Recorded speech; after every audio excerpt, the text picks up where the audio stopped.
চুয়াডাঙ্গা সদর থানাধীন হানুরবাড়াদি গ্রামস্থ এলাকা থেকে আসামি আলামিন সুকৌশলে তামিম নামের 7 বছরের একটি ছেলেকে অপহরণ করে নিয়ে যাচ্ছিল।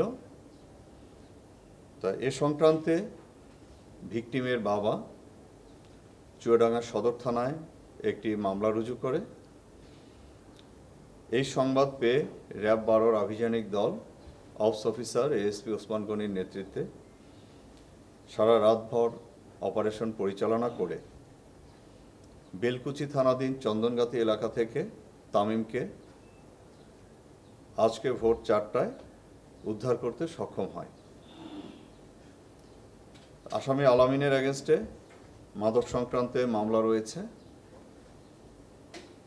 সে একটি সংঘবদ্ধ অপরাধ চক্রের সদস্য বলে প্রাথমিকভাবে আমাদের কাছে মনে হচ্ছে। এটা অপহরণকারী তাকে নিয়ে এদিকে এসেছে।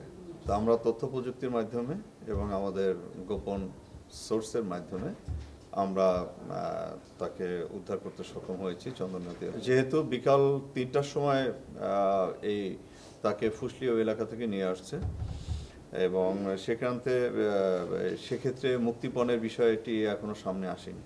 কারণটা মনে হচ্ছে যে সেক্ষেত্রে হয়তো পরবর্তীতে মুক্তিপণের টাকা দাবি করতে পারতো, এরকম আমাদের কাছে আসামিকে প্রাথমিক জিজ্ঞাসাবাদে মনে হচ্ছে।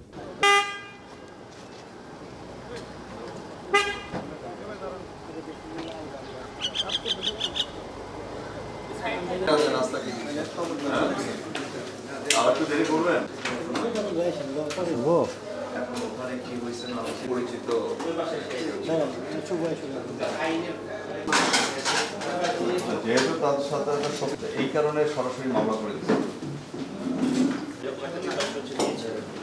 আমার পিছনে টাকা স্বীকার করছে, স্বীকার শব্দ দেখা যায় নিয়ে আসা দরকার নেই। যদি ছবি টবি তুলতে চায় রেপের আসামির ক্ষেত্রে